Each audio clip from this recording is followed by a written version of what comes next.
Well, joining us are Nina Schick, a policy analyst at the think tank Open Europe, and Stephen Woolfe, UKIP's migration spokesman. And the interesting thing is, Stephen Woolfe, that you're not quite as anti-immigration as you make out. I mean, you would be happy to see, as long as they were qualified, 50,000 people a year coming in.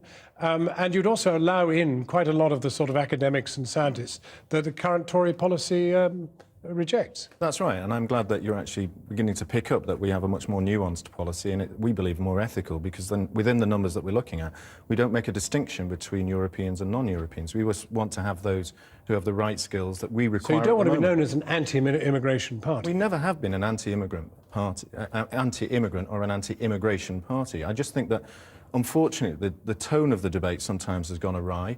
I think the language sometimes may not have been as pleasant within both sides or those who oppose us. But I think now when people are listening to the policy that I set out, for example, in Doncaster and has been written about, people are beginning to understand those nuances are being considered. It's all sounding much more polite. Well, yes, I think that when it comes to the UK's immigration debate, we can conceive of it in two ways. One in terms of fairness and the other in terms of volume. The announcement that's been coming from a kind of Conservative party today has been towards the volume issue, actually capping the number of EU immigrants that can come here. Now, the important issue is that that's illegal under the EU Treaties, and it's certainly not going to win any partners for the UK in the EU when this renegotiation comes to fruition if the Conservatives go into government. Well, but that's not a factor that's going to worry UKIP, because you don't want to be in Europe anyway. No, it's not a factor, but it's something that we still have to consider. And this Prime Minister, when he makes promises like this, has to be really honest to the public. He has to say that whatever changes he makes should be a treaty change. And it's absolutely clear that the EU Commissioner, who's just been voted in, has said that they will not allow that. The principle of freedom of movement is serious. Well, the sentiment in this country is clearly concerned that 250,000 people a year is too many. Absolutely, absolutely. And that's where there are actually sensible proposals that are workable, that can be delivered. And that's on the issue of fairness.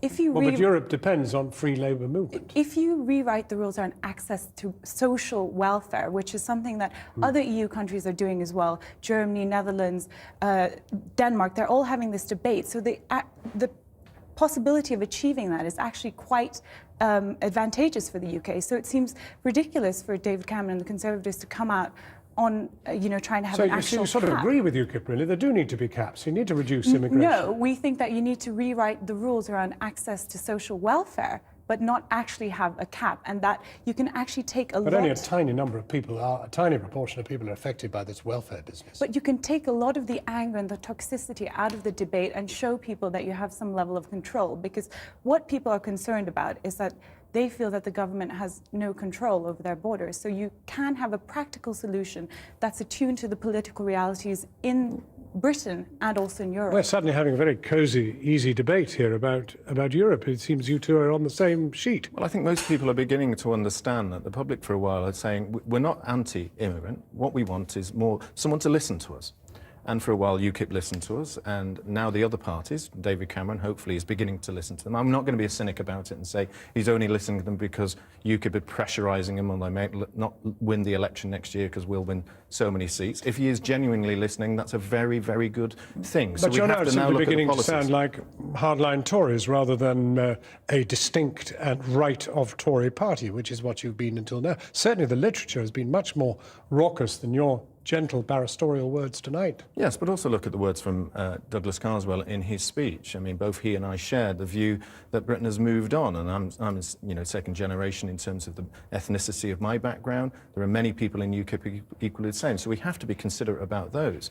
But there are people who have settled here, first or second generation, who are equally concerned about the pushing down of wages that mass migration can do, or indeed the pressurises on hospitals and schools. So thankfully, we have the political parties. I'm just waiting now for the Labour Party to do the same. This doesn't sound like the extremist parties that have sprung up across Europe against Europe and against immigration generally. This is all a much more soft... Well, I think I